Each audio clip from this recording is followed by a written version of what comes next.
Start हो गया।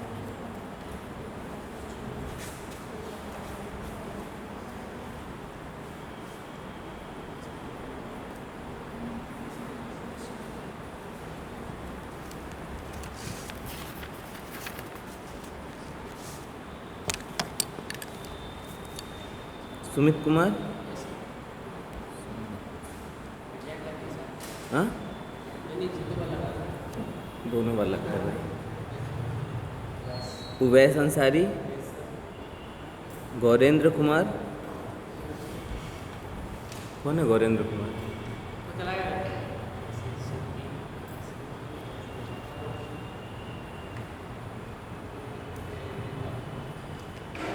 बुशरा, आतिफा, सोनू दास, संदीप विश्वास, आकाश, मंतशा, आसीनिशा और भावना।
सर आपने पीडीएफ सेंड नहीं की सर?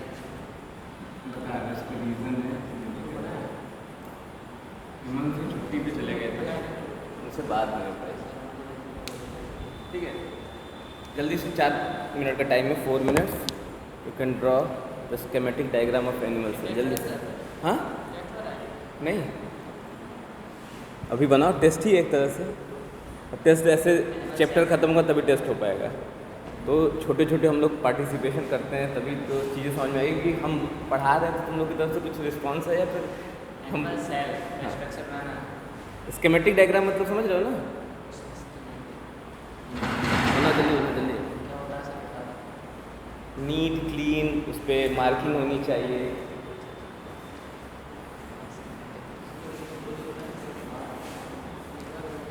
ना 4 मिनट टाइम है, टाइम स्टार्ट हो रहा है। 41 और 45 पे चेक करेंगे।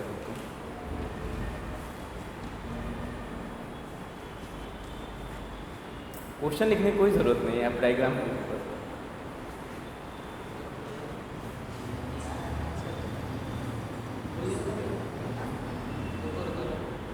एक देख के नहीं बनाना है, एक दूसरे से चर्चा करके नहीं बनानी, अपने अपने।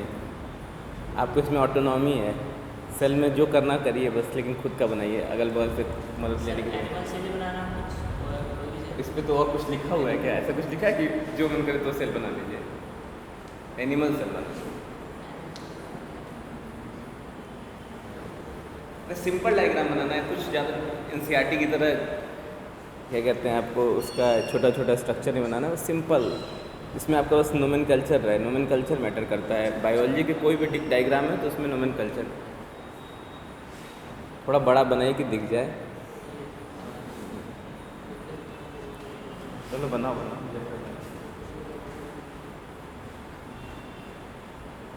आई एम ट्राइंग कि अगले कुछ सेशन से एनिमेटेड वीडियोस भी दिखाए जाएं, जैसे किस तरह से स्टर्निया काम करती है, माइटोकॉन्ड्रिया किस तरह काम करता है।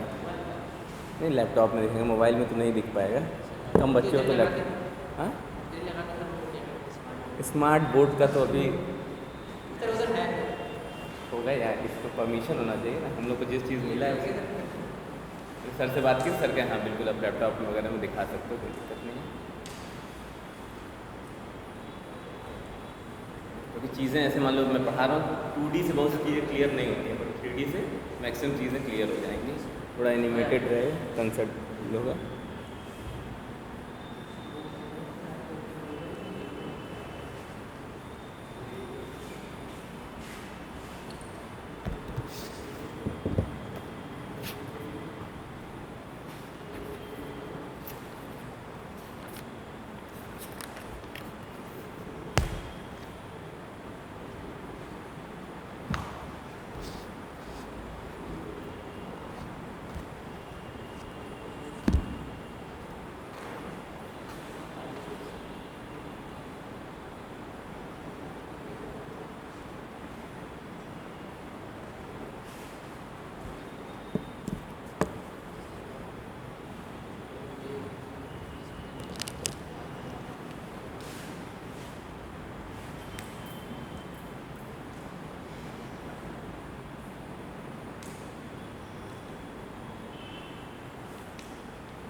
डार्क चल रहा हो उसी हम डायग्राम से डायग्राम हो गया, दिखाइए फिर हो गया तो किसकी।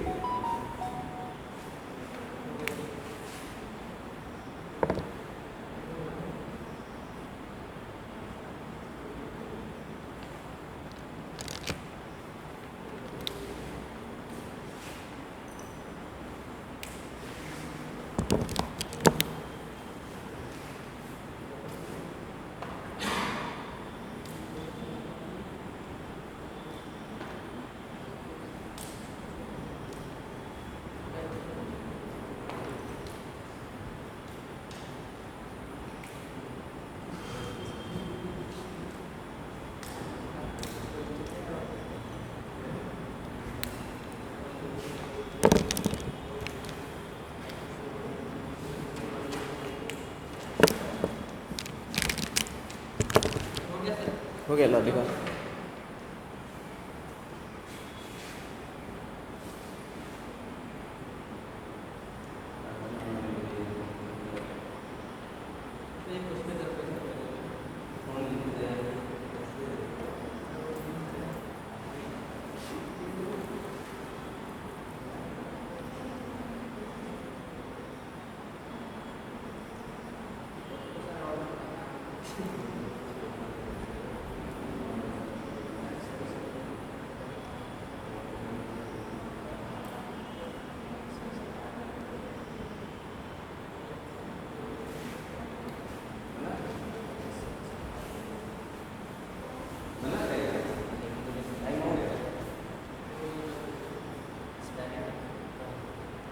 टाइम हो गया।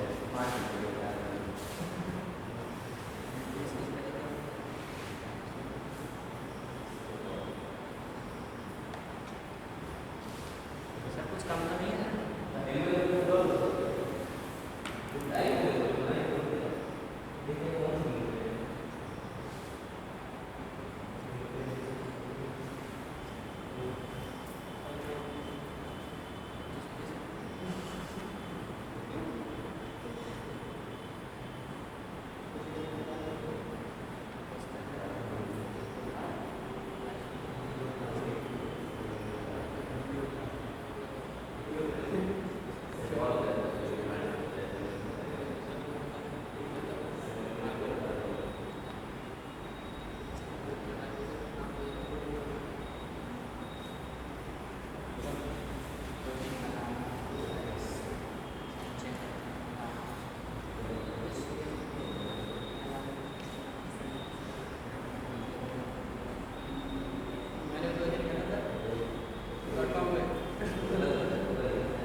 कभी भी डायग्राम बनाया करो ना, एक चीज़ ध्यान दिया करो, कभी कोई भी डायग्राम बनाना है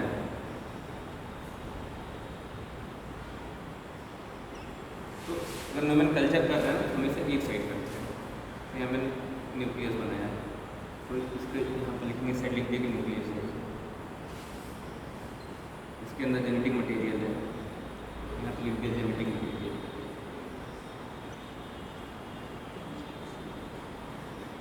माइटोकॉन्ड्रिया यहाँ पे ऐसा बनाया हुआ है सारा। देखिए एक साइड में जो भी नोमेनक्लेचर करेंगे कोशिश करेंगे कि मैक्सिमम चीज़ें एक पार्ट में लिखें, ऐसे नहीं यहाँ कुछ लिख दिया, कुछ यहाँ लिख दिया, कुछ यहाँ लिख दिया, कुछ यहाँ लिख दिया, मार्क्स नहीं मिलेंगे। और जो भी चीज़ बनाओ, जैसे ये चीज़ है कि इस पर क्लियर दिखाओ कि ये चीज़ यहाँ है, ये माइटोकॉन्ड्रिया तो यहाँ पे है, एरो से मार्क करो, लिख राइबोसोम बनाया यहाँ है, यहाँ से लिखा है ऐसे। हाँ, जब कंसेप्ट ही नहीं क्लियर रहेगा, अब आगे चलिए पढ़ोगे ना कि यहीं बस खत्म हो गया, ऑब्जेक्टिव नीट क्लियर करे, उसके बाद से पढ़ाई लिखाई बंद, नौकरी मिल गई, डॉक्टर बन गए, तो ये फ्यूचर ठीक है। ठीक,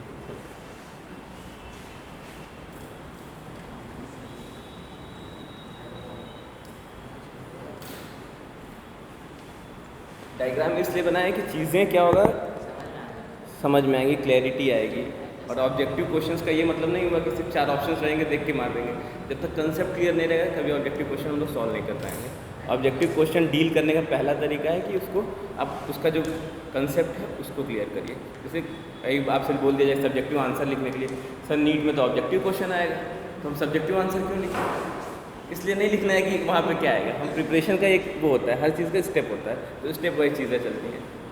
लास्ट में जब एग्ज़ाम पास होता है 1-1.5 महीने हमको, तब सिर्फ ऑप्शनल क्वेश्चन प्रैक्टिस करने हैं, बाकी अभी सब करते रहना है, कंसेप्ट बिल्ड करना है।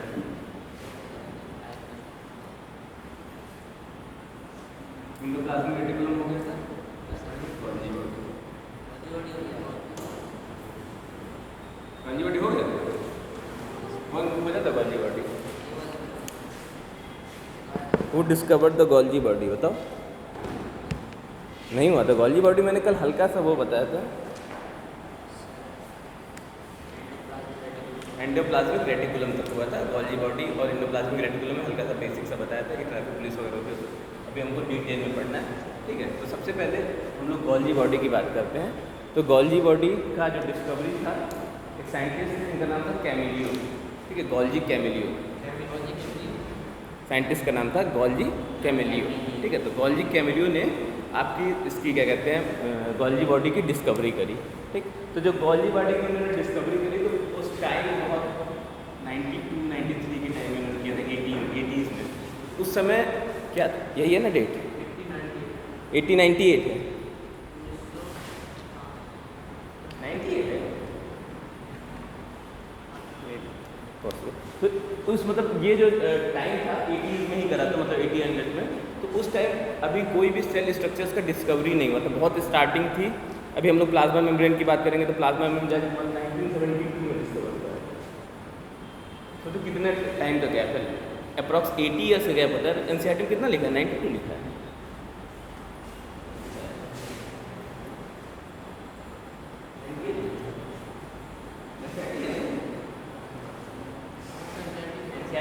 एनसीईआरटी तो है, चलो कोई नहीं। तो मैंने जहाँ पढ़ा है वहाँ 92 पढ़ा है, इसलिए क्योंकि चलो 98 एनसीईआरटी लिखा है तो एनसीईआरटी मानेंगे कि कोई दिक्कत नहीं। तो ये टाइम जो प्लाज्मा मेम्ब्रेन की डिस्कवरी अप्रॉक्स 80 ईयर्स के बाद हो रही है। तो उस टाइम इन्होंने जो गॉल्जी कैमिलियो साइंटिस्ट थे उन्होंने ये डिस्कवरी कर दी। तो लोगों को भरोसा नहीं हुआ, लोग कहते कोई स्ट्रक्चर होगा, इसको तो पता नहीं है, ये ऐसे ही बोल रहा है। साइंटिस्ट जो दूसरे साइंटिस्ट डिस्कवरी कर रहे थे वो इस चीज़ को लेकर क्लियर नहीं कर रहे, कोई स्ट्रक्चर होगा, विश्वास नहीं कर रहे थे। पर थोड़े देर जब इलेक्ट्रॉन माइक्रोस्कोप की डिस्कवरी हुई, मतलब इन्होंने जब ये गॉल्जी बॉडी खोजा था उस समय इलेक्ट्रॉन माइक्रोस्कोप नहीं था। जब इलेक्ट्रॉन माइक्रोस्कोप की डिस्कवरी हुई तो जाकर 1906 में इनको इस डिस्कवरी के लिए नोबेल प्राइज मिला, ठीक है। तो ये हमको याद रखना है कि कैमिलियो गॉल्जी को नोबेल प्राइज़ मिला था 1906 में, किसके लिए, डिस्कवरी ऑफ गॉल्जी बॉडी के लिए, ठीक। क्वेश्चन ओल्ड ईयर क्वेश्चन पे है, मतलब पुराना क्वेश्चन है, इसको दिमाग में रखना है कि नोबेल प्राइज़ किसको मिला था, गॉल्जी बॉडी के डिस्कवरी के लिए, किसको, कैमिलियो गॉल्जी। क्या नाम है, कैमिलियो गॉल्जी, इन्हीं के नाम पे हमने इसका नाम रख दिया गोल्जी बॉडी। गोल्जी बॉडी को कई नाम से जाना जाता है, कहीं गोल्जी बॉडी लिखा देखोगे, कहीं गोल्जी कॉम्प्लेक्स भी लिखा देखोगे, कहीं गोल्जी एपरेटस भी लिखोगे, और कहीं कहीं डिक्टियोसोम भी लिखा होगा। ठीक है, इस 4 नाम होंगे। डिक्टियोसोम, अभी हम लोग उस पर आएंगे। डिक्टियोसोम, जब ये गोल्जी बॉडी प्लांट में पाई जाती है तो उसको हम लोग डिक्टियोसोम के नाम से जानते हैं। ठीक है, एनिमल सेल में इसको हम लोग गोल्जी बॉडी के नाम से जानते हैं। ठीक है, इन्होंने जो ये वजह डिस्कवरी करी थी वो किसने किया था? Nerve cell. किसके नर्व सेल में? आउल के। ठीक, तो उसमें एक स्पेसिफिक सेल थी पुर्किंजे सेल। जब हम लोग ब्रेन पढ़ेंगे तो बताएंगे पुर्किंजे सेल के बारे में। तो नर्व सेल में एक स्पेसिफिक टाइप की सेल थी जिसको पुर्किंजे सेल बोला जाता है।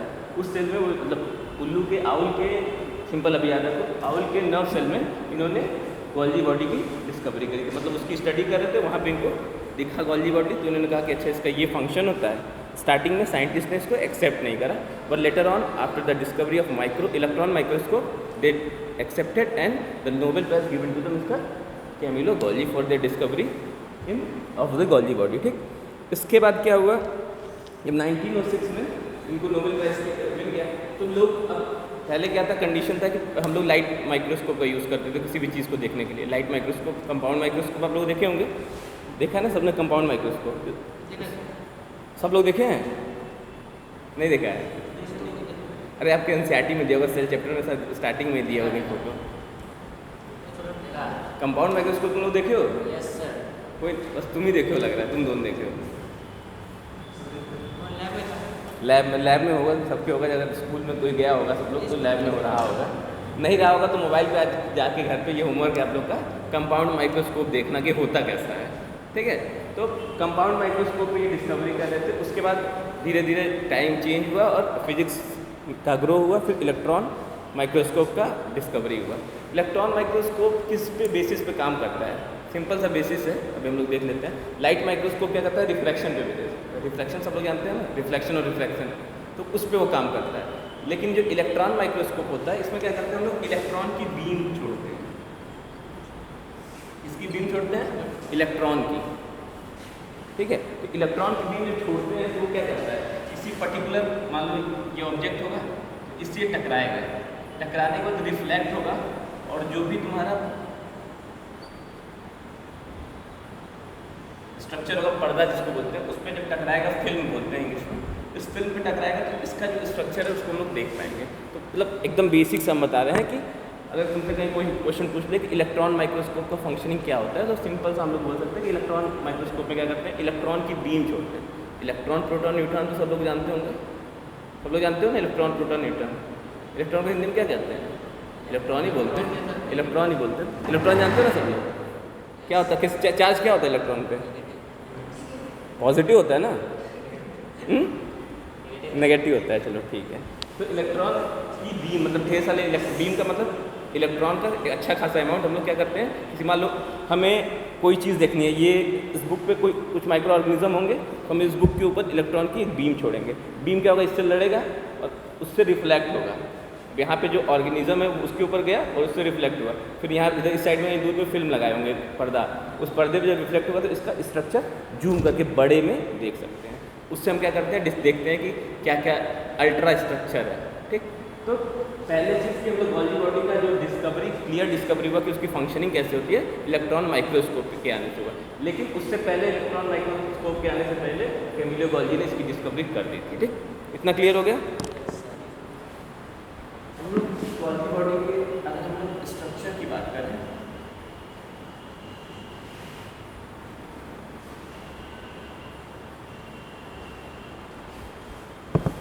तो गोल्जी बॉडी जो होता है इसको एनिमल सेल में तो गोल्जी बॉडी कहते हैं,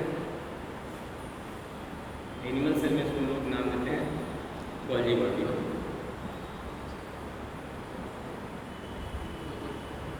इसी पर हम लोग प्लांट सेल की बात करें इसको हम लोग बोलते हैं डिक्टियोसोम।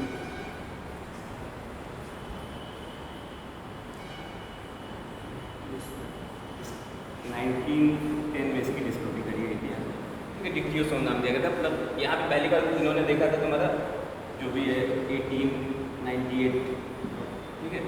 बाद में ये प्लांट सेल में देखा गया 19 10 में, और इसका नाम दिया गया डिक्टियोसोम। इन दोनों का नाम डिफरेंस है, तो कुछ तो डिफरेंस होगा, तभी तो नाम में डिफरेंस है। स्ट्रक्चर गोल्जी अपरेटस जैसा ही होता है, बस डिफरेंस है कि केमिकल कुछ जो सिक्रीशन होता है प्लांट में अलग टाइप का केमिकल सिक्रीट होता है, और एनिमल सेल में अलग टाइप का केमिकल सिक्रीशन होता है। इस वजह से इसके नाम में डिफरेंस है। एनिमल में इसको गोल्जी बॉडी बोलते हैं और प्लांट में इसको डिक्टियोसोम बोलते हैं। ठीक। दूसरी चीज़, जनरली क्या होता है, जो गोल्जी बॉडी पाया जाता है, एक सेल में एक ही गोल्जी बॉडी पाई जाती है, एक सेल में गोल्जी बॉडी पाई जाती है, ठीक है, जनरल ये है। बट कुछ सेल में एक से ज़्यादा भी पाई जाती है।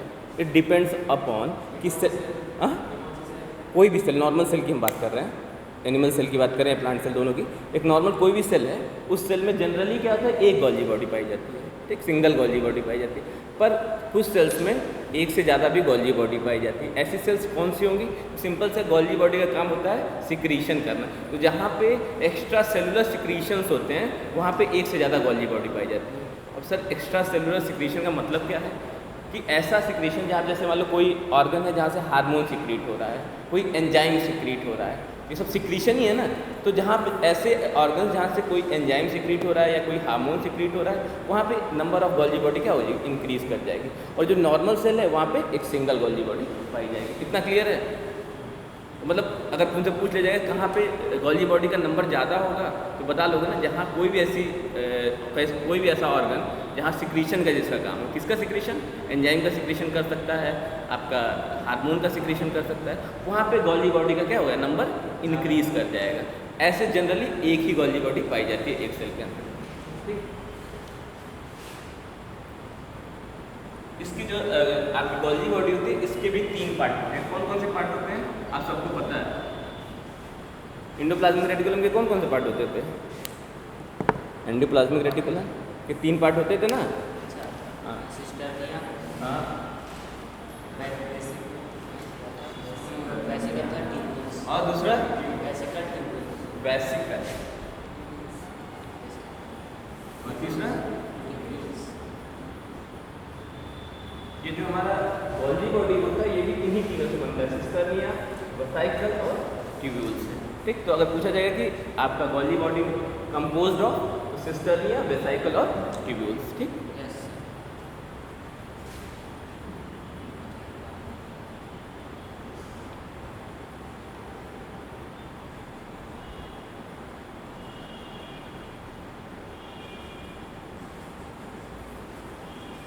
अब देखो इसके सिस्टर्निया कैसा, आप सिस्टर्निया का स्ट्रक्चर देखेंगे एक एक करके, ठीक। सिस्टर्निया का स्ट्रक्चर कैसा होता है, फ्लैट एंड होता है, फ्लैट होता है, ठीक है। और जो साइड होता है वहाँ पे बल्जिंग होती है, कुछ इस तरह का स्ट्रक्चर होता है।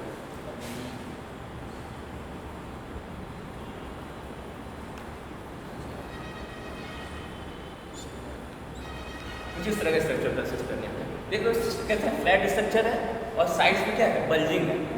बल्जिंग का मतलब कोई चीज़, मतलब ये बल्ज है मतलब कोई चीज़ फूला हुआ है। बल्जिंग का क्या मतलब होता है, स्वेलन स्ट्रक्चर। यहाँ पे क्या है, ये बल्जिंग स्ट्रक्चर है, ये बल्जिंग स्ट्रक्चर है, बाकी क्या है, फ्लैट है। तो साइड में क्या होता है, बल्ज होता है, फूला हुआ स्ट्रक्चर होता है, बीच में फ्लैटेंड स्ट्रक्चर होता है। ये एक सिस्टर्निया एक सिंगल स्ट्रक्चर में ऐसे होता है, देखें, ठीक। सिस्टर्निया ऐसे होता है। अब ऐसे ढेर सारे 3 से लेकर 10 सिस्टर्निया एक गोल्जी बॉडी में पाई जाती है। कितना अमाउंट हो सकता है, 3 से लेके 10 सिस्टर्निया जो होती हैं एक गोल्जी बॉडी या गोल्जी अपरेटस में पाई जाती है। कुछ इस तरह का होता होगा।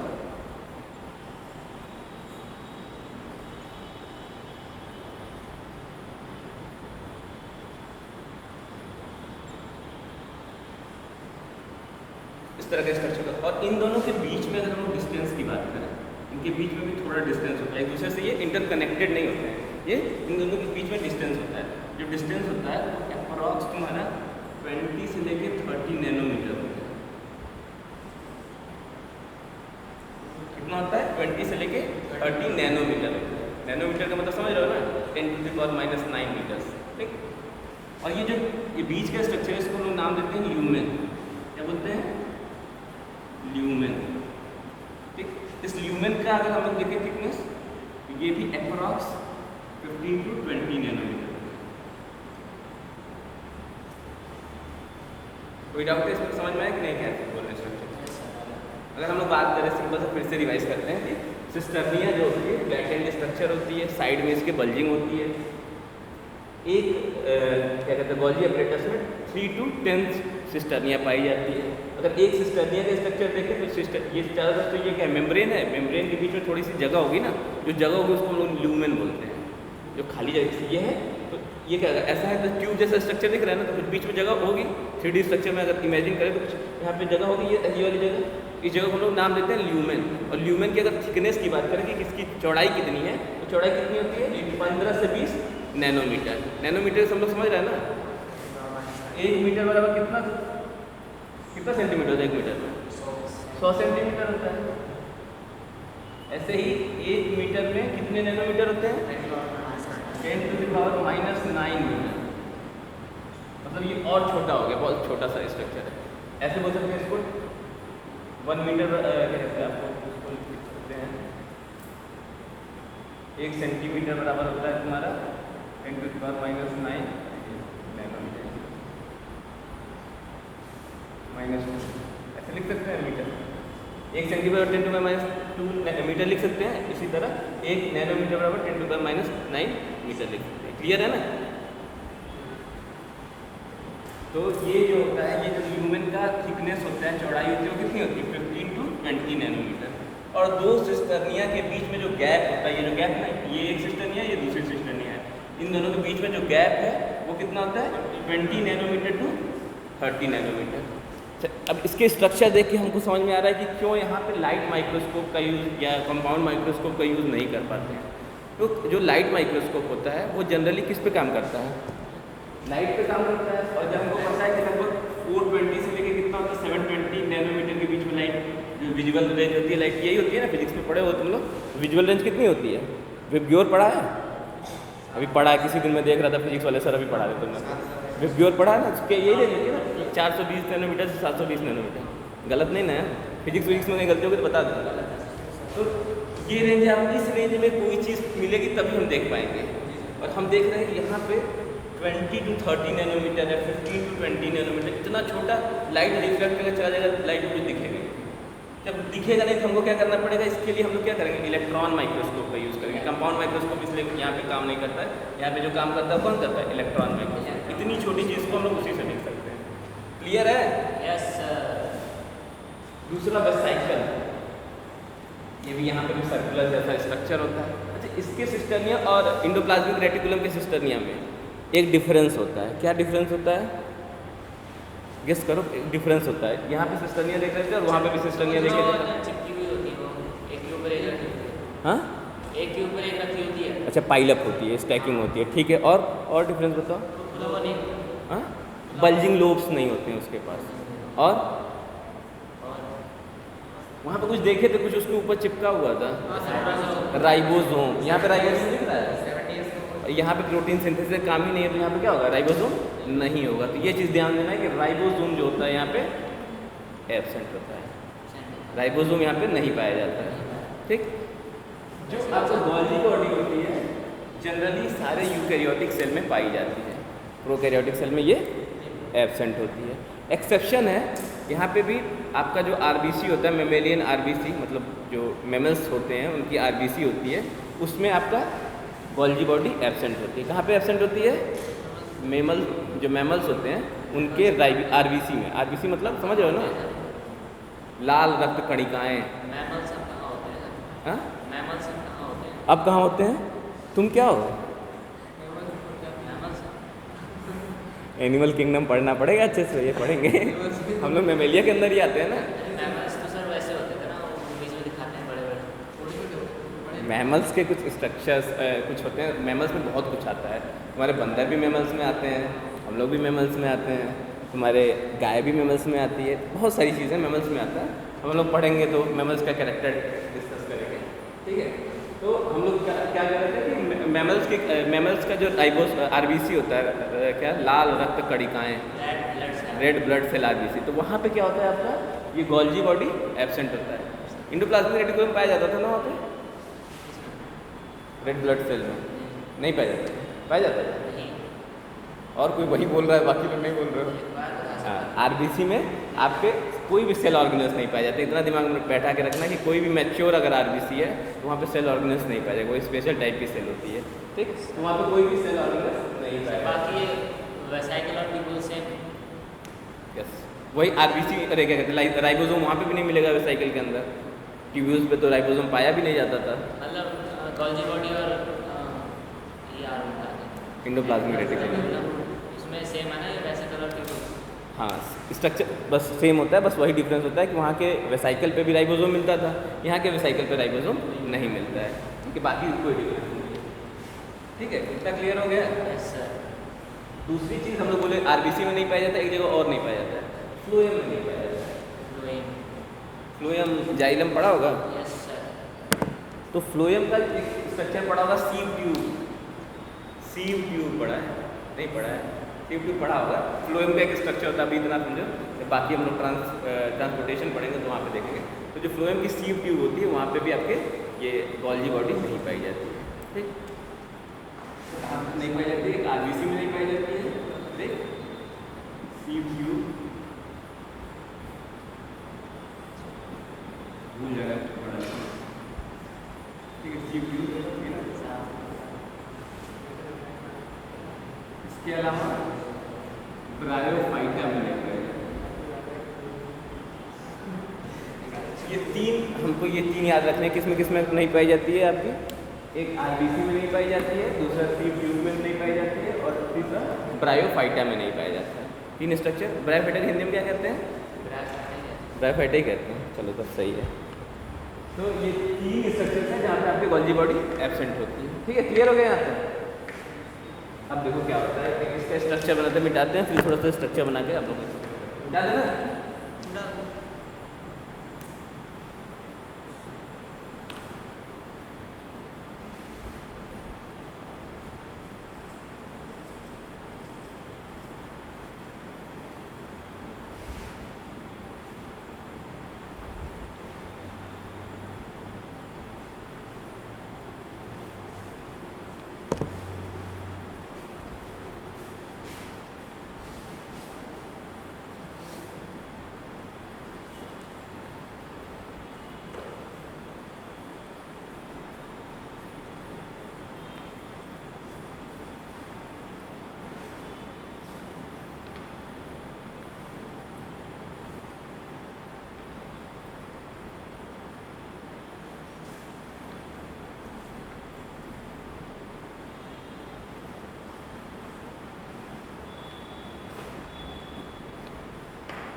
ये आपका हो गया न्यूक्लियस। ये अंदर वाला न्यूक्लियस है, ये आपका हो गया न्यूक्लियर मेमोरी।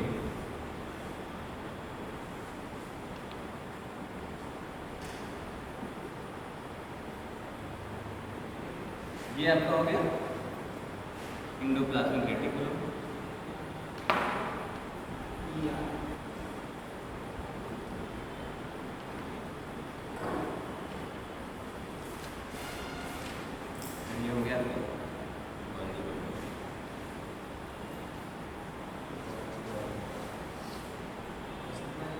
अच्छा, डायग्राम आप लोग जो बनाए थे, मैंने एक चीज़ देखा उसमें सब लोग शॉर्टकट लिखे थे। शॉर्टकट कभी मैं पढ़ाने के लिए ऐसे जल्दी में लिखने के लिए ईआर लिख देता हूँ, तो डायग्राम में आप लोग भी ईआर लिखे हैं। ईआर नहीं लिखेंगे, एंडोप्लाज्मिक रेटिकुलम लिखेंगे, आगे ब्रैकेट में करके ईआर लिख दो चलेगा, पर नाम पूरा लिखेंगे।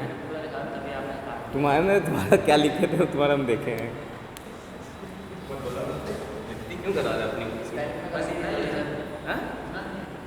ये मैं स्ट्रक्चर मुझे जो पढ़ाना है इसलिए बना रहे, पूरा सेल नहीं बना रहे हैं हम तुम्हारे लिए, हम हमको इन दोनों का स्ट्रक्चर पढ़ाना है सर इसलिए ये बना रहे हैं। गोल्जी बॉडी है। हाँ ये गॉल्जी बॉडी है, ये सिस्टर्निया दिख रहा है ना, ये तो सिस्टम नहीं आ रहा। गॉल्जी बॉडी तो क्या होता है, गॉल्जी बॉडी किससे बना होता है, सिस्टर्निया से तो बना होता है। इसमें कुछ कुछ ट्यूब्यूल्स वगैरह यहाँ पे ऐसे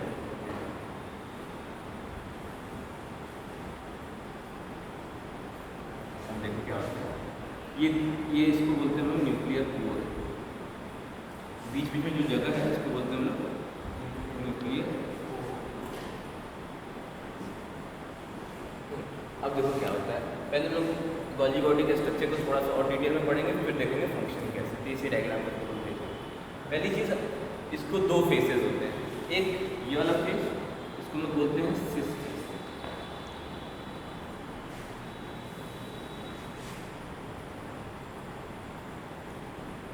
और कॉन्वेक्स फेस। दूसरा इस वाले फेस को हम लोग बोलते हैं ट्रांस फेस या फिर कॉन्केव फेस।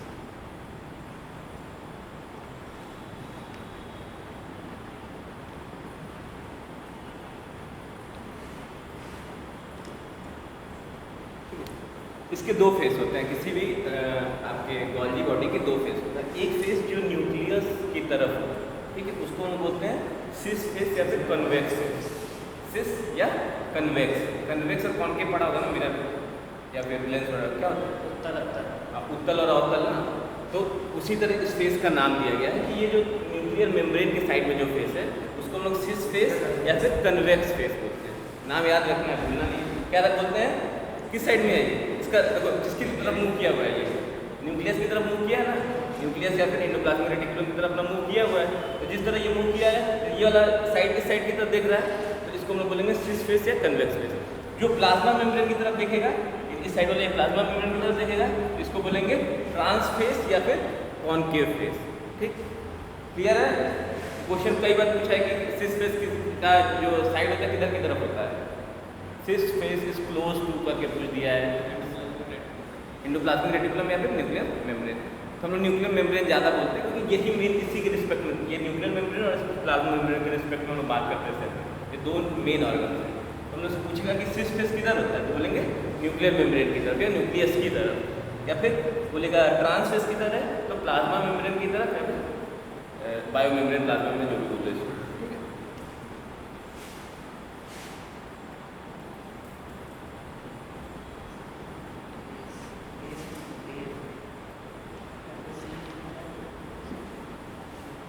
अब देखो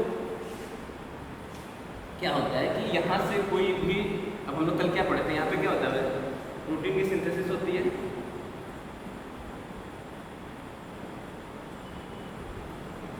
यहाँ पे राइबोसोम होते हैं।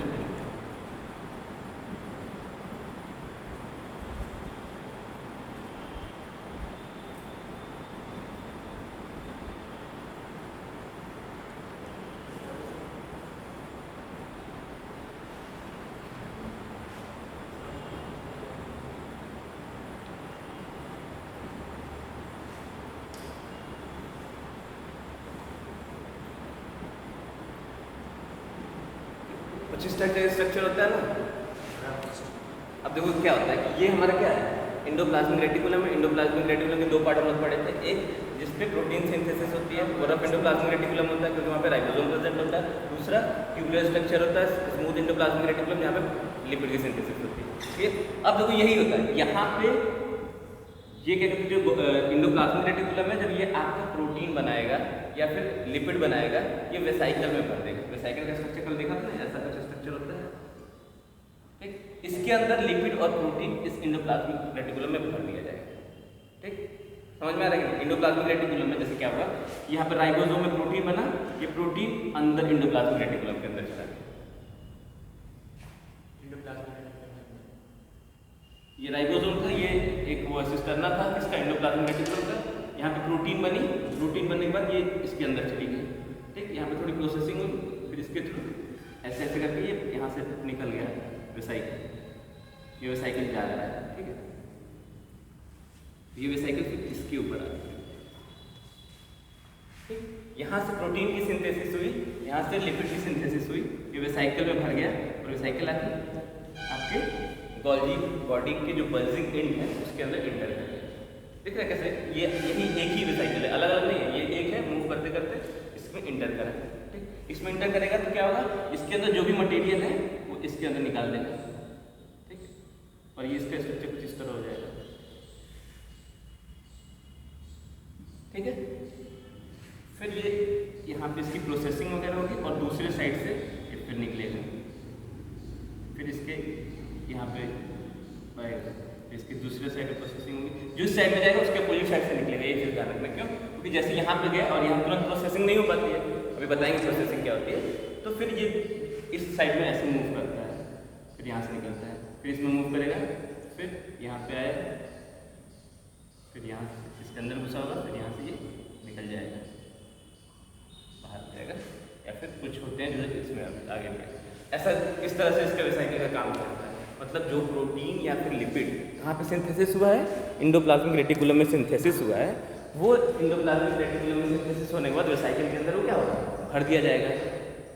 इमेजिन कर पा रहे हो कि नहीं कर पा रहे हो तुम लोग? सोचो ना क्या बोल रहे हैं। इस स्ट्रक्चर को दिमाग में सोचो कि ये स्ट्रक्चर है, यहाँ पे राइबोसोम प्रोटीन सिंथेसिस किया, प्रोटीन इस इंडोप्लाज्मिक रेटिकुलम के अंदर चला गया। अब क्या करेगा, वो एक वेसाइकिल बना लेगा उसके ऊपर, मतलब ये प्रोटीन है मान लो,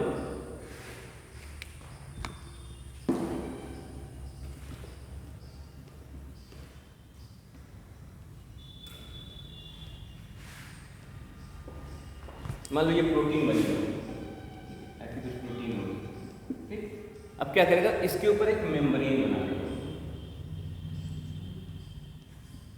ऐसी एक मेम्ब्रेन पूरी बन गई, इसके अंदर क्या होगा, प्रोटीन हो गया, इसको हम लोग बोल देंगे वेसाइकिल।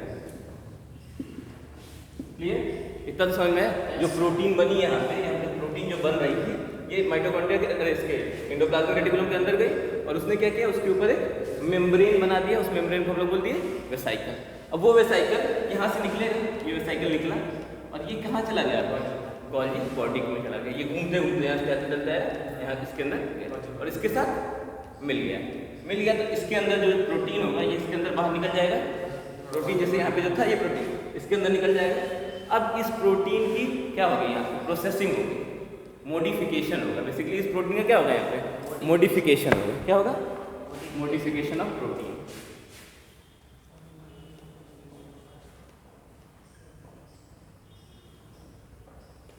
पहला काम इसका होता है मॉडिफिकेशन ऑफ प्रोटीन।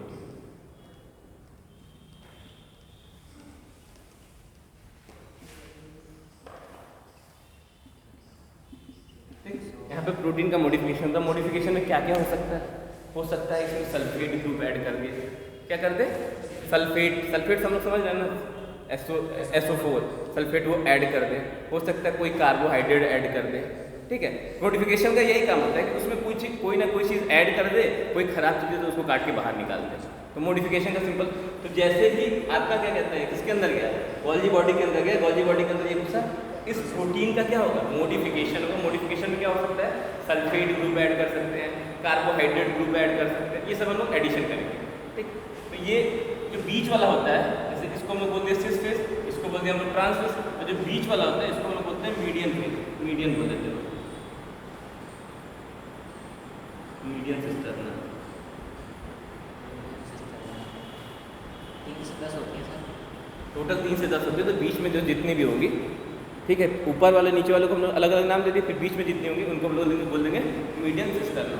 इस मीडियन सिस्टर का इतना बड़ा सिंपल होता है, चीनी बोलना होता है, चीनी बोलता है, चीनी मतलब समझ ना, शुगर ऐड करता है। शुगर क्या होता है, चीनी होता है, हाँ, शुगर चीनी होता है और चीनी शुगर होता है। अरे शुगर का क्या कहते हैं, कौन सा बायोमॉलिक्यूल होता है, फार्मूला नहीं, जैसे प्रोटीन होता है, कार्बोहाइड्रेट होता है, न्यूक्लिक एसिड होता है, क्या होता है, कोई सही बोला है, मैं इसीलिए मैं कहते कार्बोहाइड्रेट होता है। जो शुगर होता है वो कार्बोहाइड्रेट होता है। हाँ, सारे कार्बोहाइड्रेट, सारे कार्बोहाइड्रेट, हाँ ग्लूकोज में तो कार्बोहाइड्रेट, हाँ, ग्लूकोज भी कार्बोहाइड्रेट। तो वही मैं पूछ रहा था कि क्या ये कार्बोहाइड्रेट है कि प्रोटीन है। प्रोटीन तो कार्बोहाइड्रेट नहीं ना है, ये कौन सा बायोमॉलिक्यूल है ये पूछा था मैं, ठीक। तो इसका जो मीडियम सिस्टरना होता है, इसका काम होता है क्या, शुगर ऐड करना, ठीक। तो सिंपल भाषा में बीच वाला जो होता है उसमें क्या करता है, वो शुगर ऐड कर देता है। शुगर जहाँ भी ऐड होता है उसके बाद हम नाम लगा देते हैं ग्लाइको, ये नाम याद रखना। जहाँ भी शुगर ऐड करते हैं, किसी लिपिड में भी शुगर ऐड किए, हम लोग उसको बोलते हैं ग्लाइको लिपिड। इसमें अगर शुगर जोड़ दिए इसको हम लोग बोल देंगे ग्लाइको लिपिड। अगर इसमें हम क्या कहते हैं प्रोटीन में शुगर जोड़ दिए तो ग्लाइको प्रोटीन, ठीक है। कहीं कहीं और लिपिड और प्रोटीन भी आपस में कहीं कहीं जुड़ जाते हैं, उनको बोलते हैं लाइपोप्रोटीन, ठीक। लाइपोप्रोटीन, लिपिड और प्रोटीन जुड़ा है। तो इसका काम बेसिकली क्या होता है, ये कैसे मॉडिफिकेशन करता है प्रोटीन का। ये ऊपर वाले क्या करते हैं, इनके बॉन्ड्स को तोड़ते हैं, इसमें कोई सल्फेट ग्रुप ऐड करे, ठीक है। तो ये जो बीच वाला होता है, बीच वाली जो सिस्टर्निया होती है जिसको मीडियम सिस्टर्निया कहते हैं, इसका काम बस सिंपल एक काम है। इसका क्या काम है, शुगर ऐड करना।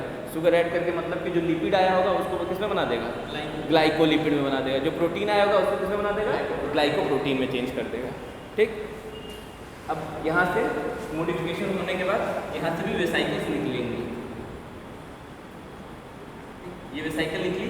और ये वेसाइकल बेसिकली दो टाइप की हो सकती है, ठीक है। ये वेसाइकल बेसिकली दो टाइप की हो सकती है। एक हो सकती है जो ये जिसका प्लाज्मा मेम्ब्रेन है उससे जाके अटैच हो जाए, और एक हो सकती है कि वो सेल से बाहर जाए और इंट्रासेलुलर सिक्रीशन करे, मतलब सेल के बाहर सिक्रीशन करे किसी भी चीज़ का। तो दो तरह की वेसाइकल हो सकती है। एक को बोलते हैं सिक्रीटरी वेसाइकल, ठीक, जो कि क्या होती है, इस सेल से बाहर निकल जाएगी और बाहर जाके सिक्रीशन करेगी, ठीक। और दूसरी होती है क्या, प्लाज्मा मेम्ब्रेन में ही जाके मर्ज हो जाती है, मर्ज मतलब उसी में मिल जाती है, ठीक है। तो दो तरह की वेसाइकल्स बनती हैं। तो एक वेसाइकल क्या करेगी, इसी प्लाज्मा मेम्ब्रेन, ये प्लाज्मा मेम्ब्रेन है ना, तो अब इस प्लाज्मा मेम्ब्रेन किसका बना होता है, याद करो। अभी सब कंसेप्ट क्लियर हुआ, प्लाज्मा में किसका बना होता है, तो बोलो यार, हम लोग शांत हो। हाँ, प्लाज्मा मेम्ब्रेन क्यों कह रहे हैं, हम लोग किसकी बात कर रहे हैं, वो कह रहे हैं यूकैरियोटिक की लोग बात कर रहे हैं। यूकैरियोटिक किसका बना होता है यार, इतना तुम लोगों को इतना मॉडल पढ़ा है, मॉडल बताया है, lipid bilayer, protein and carbohydrate, कुछ ऐसा पढ़ा था प्लाज्मा मेम्ब्रेन में। प्लाज्मा मेम्ब्रेन किसका बनता है, तो समझ में आ गया, बोल दिया किसका बनता है, बताओ प्लाज्मा मेम्ब्रेन किसका बनता है।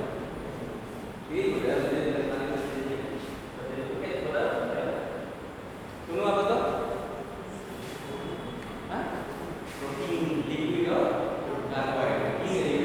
लिपिड होता है, प्रोटीन होता है, कार्बोहाइड्रेट होता है।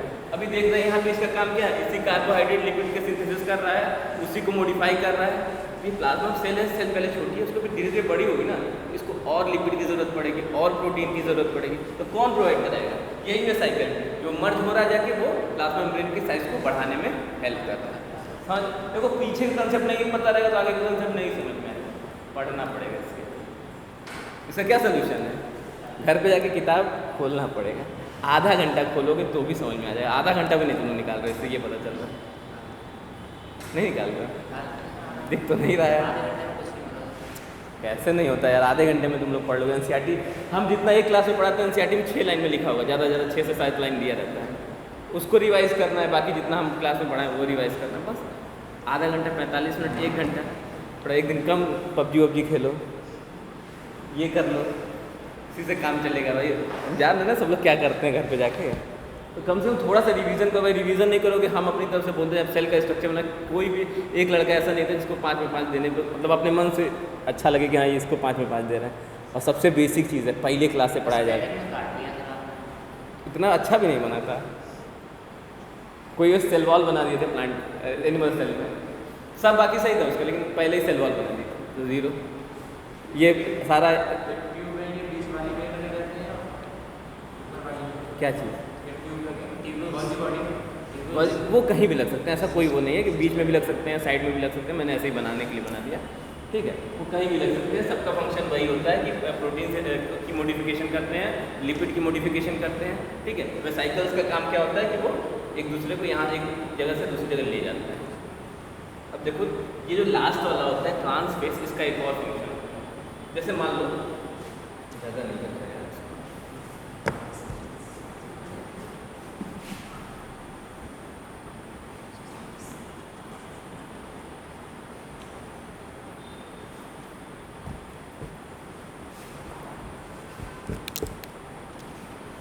हम लोग यहाँ पे कुछ एलिमेंट बने हुए हैं। चलो हम लोग कार्बोहाइड्रेट को ट्राइंगल से बना दिए, इसी को सर्कल कर दिए, इसी को स्क्वायर कर दिए।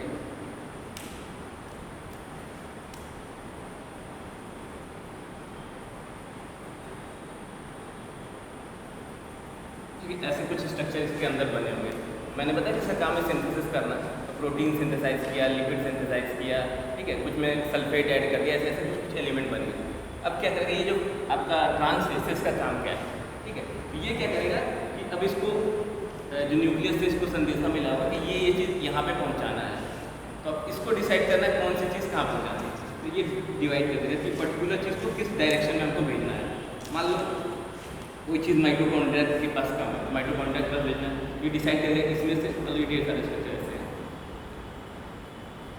तो इसमें से क्या माइटोकॉन्ड्रिया के पास भेजना है, किसका काम है जो ये ट्रांसफेस में जो सिस्टम है इसका काम रहेगा। तो ये डिसाइड करेगा अच्छा चलो यहाँ पे ये ज़रूरत है तो यहाँ पे ये भेज दीजिए, फिर दूसरी जगह पे हमको किसकी ज़रूरत है, इसकी ज़रूरत है, तीसरी जगह पे किसकी ज़रूरत है, इसकी ज़रूरत है। तो ये किसकी तरह काम कर रहा है, ट्रैफिक पुलिस की तरह काम कर रहा है कहीं ना ये चीज़ों को बता रहा है कि ये चीज़ को यहाँ भेजना है, इस साइड में भेजना है, सेल के इस पार्ट को सेल के मतलब किस पार्ट में किस कंपार्टमेंट में सेल को किस चीज़ की ज़रूरत है कहीं। हाँ, जो कौन सा ट्रांसफेस वाला सिस्टम है ये बता रहा है कि किस फेस में किस सेल के किस कंपार्टमेंट में क्या ज़रूरत है। मान लो कहीं लिपिड की ज़रूरत है तो वहाँ पे सिर्फ लिपिड भेजेगा, कहीं पे प्रोटीन लिपिड दोनों की ज़रूरत है तो वहाँ पे प्रोटीन लिपिड दोनों भेजेगा, कहीं पे क्या कहते हैं मोडिफाइड प्रोटीन की ज़रूरत है, ठीक है, ग्लाइकोप्रोटीन की ज़रूरत है, उस तरह चीज़ों को अलग अलग जगह पे ये भेजेगा। तो ये किसकी तरह काम कर रहा है, ट्रैफिक पुलिस की तरह काम कर रहा है ना। तो ये डिसाइड करता है कि कौन से जगह पे क्या जाएगा, ठीक।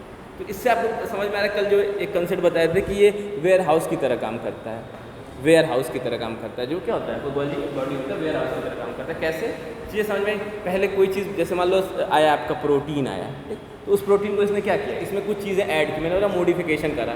तो मॉडिफिकेशन में क्या करा, हो सकता है सल्फेट ग्रुप ऐड कर दिया हो, किसी में हो सकता है क्या कहते हैं ग्लूकोज ऐड किया हो, कोई कार्बोहाइड्रेट का एडिशन कर रहा है, कहीं ग्लूकोज ऐड किया हो, कहीं पे तुम्हारा सुक्रोज किया हो, कहीं माल्टोज किया हो, कहीं फ्रक्टोज किया हो। तो अलग अलग चीज़ें उस पर नेम प्लेट लगा दिया बेसिकली कि अच्छा ये सुक्रोज है तो ये कहाँ जाएगा, ये पर्टिकुलर इस जगह जाएगा, यहाँ पे माल्टोज लगा है तो ये पर्टिकुलर इस जगह जाएगा। तो ढेर सारी चीज़ें यहाँ पे इकट्ठा हुई, इकट्ठा होने के बाद उसका क्या हुआ, मॉडिफिकेशन हुआ, मॉडिफिकेशन करने के बाद उस पर नेम प्लेट लगाई गई, ये पर्टिकुलर चीज़ को यहाँ भेजना है, यहाँ पे फिर उसको सेल के उस पार्ट में भेज दिया गया, ठीक। अब जैसे जहाँ पे हार्मोन हम लोग बोले थे कि गोल्जी बॉडी ज़्यादा कहाँ पाई जाती है, तो हम लोग बात किए थे कि जहाँ पे हार्मोन सिक्रीशन होता है या फिर यहाँ पे एंजाइम का सिक्रीशन होता है। तो ऐसे जो भी सेल है जैसे कि पैनक्रियाज में एंजाइम का सिक्रीशन होता है, कौन सा एंजाइम पैनक्रियाज में निकलता है, इंसुलिन निकलता है, 3 हार्मोन निकलते हैं, होमवर्क के नोट करो, होमवर्क नोट करो। देखो पैनक्रियाज से कौन कौन से हार्मोन निकलते हैं, कल तीनों पता करके बताना। एक तो इंसुलिन निकलता है, उसके अलावा 2 और निकलते हैं, नोट करो कल का होमवर्क।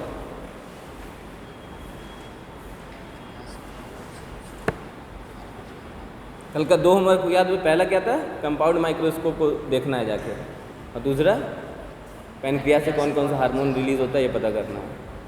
तो सारा काम हम ही करें, तुम लोग भी कुछ करोगे ना, कल हम पूछेंगे।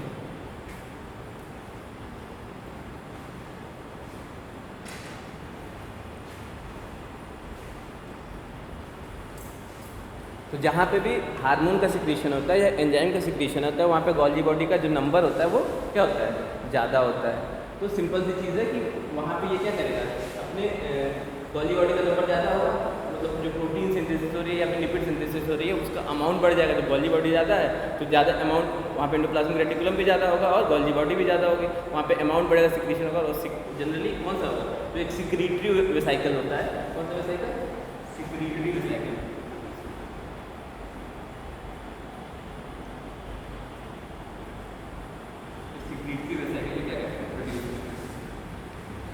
सिक्रीटरी वेसाइकल्स में क्या होंगे, तुम्हारे हार्मोन हो सकते हैं, एंजाइम हो सकता है, ठीक है, ये सब क्या करेगा, उनको जाके ब्रेक करेगा जिस चीज़ को भी ब्रेक करना है। यहाँ इवन यहाँ पे लाइसोसोम की बात करें ना, तो लाइसोसोम भी यहीं बनता है। लाइसोसोम क्या है, बेसिकली लाइसोसोम एक मेम्ब्रेनस स्ट्रक्चर है, उसके अंदर क्या होती है, कुछ डाइजेस्टिव एंजाइम भरी होती हैं, और हम लोग देख रहे हैं एंजाइम यहीं पे बन रहा है। तो सिंपल सी चीज़ है कि लाइसोसोम का भी फॉर्मेशन यहीं पे होता है। जो प्राइमरी लाइसोसोम होता है, लाइसोसोम के बारे में पढ़ेंगे, प्राइमरी लाइसोसोम होता है वो भी कहाँ पे बनता है, यहीं पे बनता है, गोल्जी बॉडी में बनता है। ठीक, इतना क्लियर हो गया। अब फंक्शन ऑफ गोल्जी बॉडी पढ़ लेते हैं। इसमें कोई डाउट है कहीं पे तो बस पूछ लो एक बार। मैकेनिज्म बहुत बार पूछा गया है, तो मैकेनिज्म याद रखना। अल्ट्रा स्ट्रक्चर पूछ देता है। अल्ट्रा स्ट्रक्चर पूछेगा मतलब समझ रहे हो ना क्या पूछेगा, कि कैसा इसका सिस्टर्निया कैसे बनी है, सिस्टर्निया ल्यूमेन क्या होता है, जो हम डायग्राम बनाए थे। ठीक है, डिस्टेंस पूछ सकता है एग्जाम, तो ये सब चीज़ें याद रखना। ठीक है,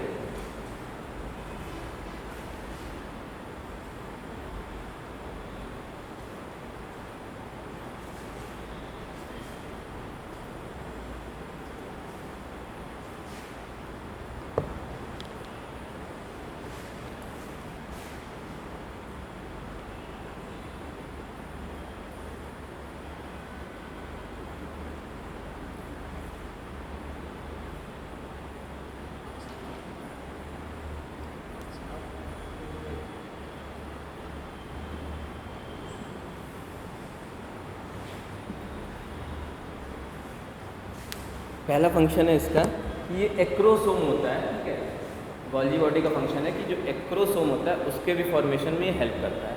एक्रोसोम कोई सुना वर्ड?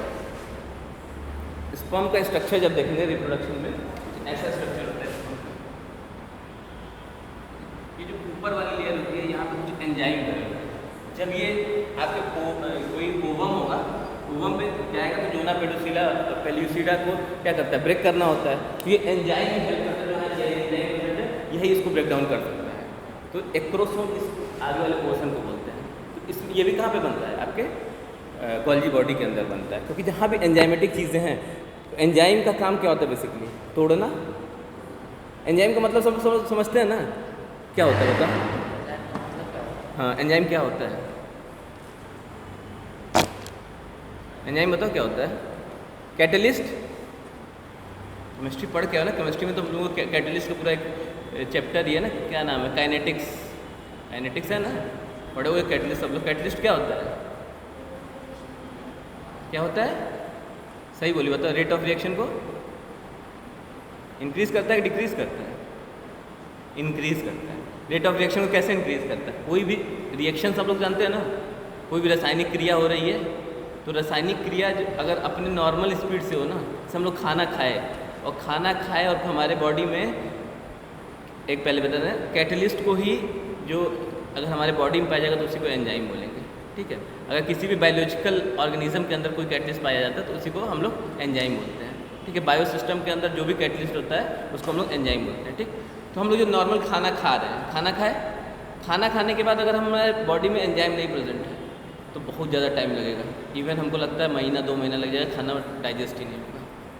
तो रेट ऑफ रिएक्शन मतलब उस जो भी तुम्हारा फूड लिए हो तुम, उसका ब्रेक डाउन करना है, उसको छोटे छोटे टुकड़ों में तोड़ना है, तो उसके लिए क्या ज़रूरत होती है? एंजाइम की ज़रूरत होती है। एंजाइम का क्या काम होता है?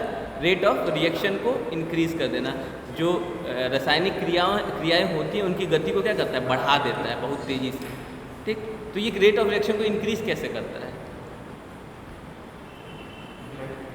हाँ, मैं बायो नहीं केमिस्ट्री पूछ रहा हूँ। थोड़ा थोड़ा तो पढ़ के आए हो गया ना 11th-12th में।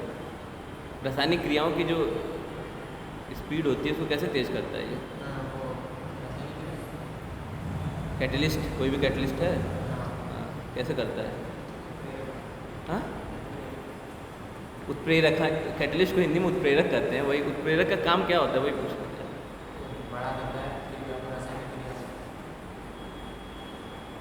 क्या करता है? स्पीड बढ़ा देता है। हाँ, उसकी गति को बढ़ा देता है। ठीक है, कैसे बढ़ाता है वही तुम जानना चाह रहे हो? हाँ,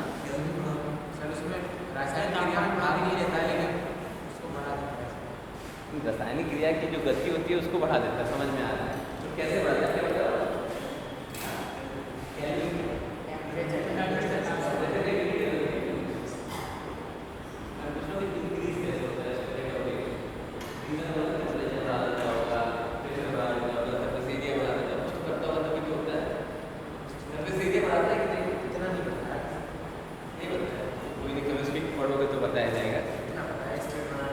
ठीक है, उतना ही जानो। तो अभी हम लोग को उतना ही जाना, तो हमने तो ऐसे देखे तुम लोग केमिस्ट्री की नॉलेज चेक करने लगे थे। तो ठीक है, आगे तक पढ़ोगे तो समझ में आएगा। तो कोई भी एंजाइम है, तो एंजाइम का क्या होता है? किसी चीज़ की रेट ऑफ रिएक्शन को इंक्रीज़ कर देना। तो डाइजेस्टिव एंजाइम्स होते हैं। जैसे क्या होता है डाइजेस्टिव एंजाइम्स का मतलब किसी चीज़ को डाइजेशन करता है, पचाना, तो पाचन करना। तो डाइजेस्टिव एंजाइम्स होते हैं, उनका काम क्या होता है कि किसी कोई भी, जैसे मान लो न्यूक्लिक एसिड है या फिर तुम्हारा प्रोटीन है, कार्बोहाइड्रेट है, इन सबको क्या करेगा, तोड़ देगा। नॉर्मल उनको टूटना है पर उनकी स्पीड को क्या करेगा, टूटने की जो स्पीड है उसको बढ़ा देगा, सिंपल सा, बहुत जल्दी टूट जाएगा। तो वैसे ही यहाँ पे भी जो एक्रोसोम होता है, यहाँ पे भी एंजाइम पाई जाती है। ये एंजाइम जो होती है ओवम की जो आउटर मोस्ट लेयर्स होती हैं उनको क्या करती है, तोड़ देती है। तो जब तोड़ेगी तभी तो यहाँ पे जेनेटिक मटेरियल ओवम के अंदर जाएगा, तो ऊपर की जो वॉल होगी उसको तोड़ना पड़ता है। तो वहाँ पे भी एंजाइम प्रेजेंट होता है। वो एंजाइम कहाँ पे बनता है, गोल्गी बॉडी के अंदर बनता है। ठीक, दूसरा काम, और क्या काम हो सकता है गोल्गी बॉडी का, बताओ। कल जैसे इंडोप्लाज्मिक रेटिकुलम का काम एक पढ़े थे, वो गोल्गी बॉडी का भी था। सेल लैमिला, अरे मिडिल लैमिला के बारे में पढ़े थे कल हम लोग। क्या होता है मिडिल लैमिला, सीमेंटिंग मटेरियल जो होता है। तो मिडिल लैमिला कैसे बनता है, सब पढ़ाए थे हम, एक एक डिटेल में स्ट्रक्चर बताया था, 2 बार या 3 बार बताया था। तो कैसे इतना जल्दी भूल जाएगा, क्या क्या है, हाँ दूसरे क्या होता है, एक से 2 सेल में बनता है, एक सेल का डिवीजन का सेल यूनिट का डॉटर सेल बनता है। वहाँ तो मिडिल लेवल कैसे बनता है, किससे बनता है, ये मैं पूछना चाह रहा हूँ। इससे हाँ कैल्शियम कैल्शियम बनता है, और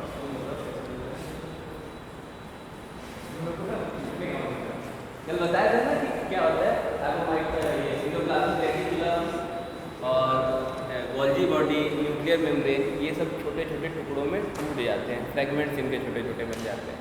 वो फ्रैगमेंट्स क्या होते हैं, सेल के मिडिल में जाके अरेंज हो जाते हैं, जो सेल प्लेट बनाते हैं। याद आ रहा है कुछ, अब उस पर कैल्शियम पेक्टेट की लेयर आके बैठ जाती है, डिपोजिशन हो जाता है कैल्शियम पेक्टेट की लेयर का, तो फिर वो क्या बना जाता है, मिडिल लैमिला बन जाता है। तो हम लोग अगर पूछा जाए गोल्गी बॉडी का एग्जाम, एक फंक्शन ये हो गया ना कि मिडिल लैमिला के फॉर्मेशन में हेल्प करता है, सेल प्लेट के फॉर्मेशन में हेल्प करता है, साइटोस्केलेटन बनाने में हेल्प करता है। जो मैक्सिमम चीज़ें थी उसकी इधर हम लोग क्या करेंगे, कॉपी एंड पेस्ट कर देंगे। तो कब पढ़ोगे यार तुम लोग, ऐसे हम पढ़ा के जा रहे हो तुम लोग, हाँ आज से होगी, चलो कल भी देखेंगे, हम तो कहीं जा थोड़ी ना रहे अभी।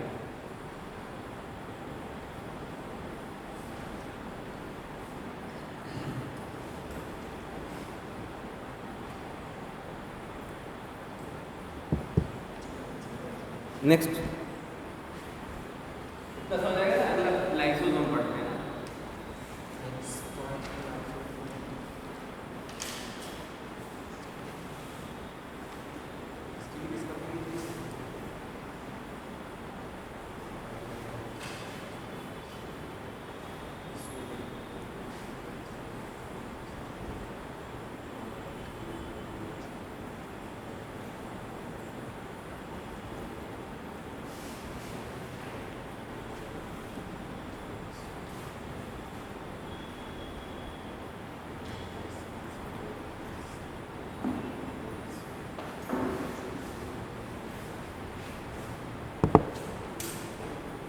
लाइसोसोम पढ़ें, प्लास्टिड पढ़ें, माइटोकॉन्ड्रिया पढ़ें, न्यूक्लियस पढ़ें, क्या पढ़ें,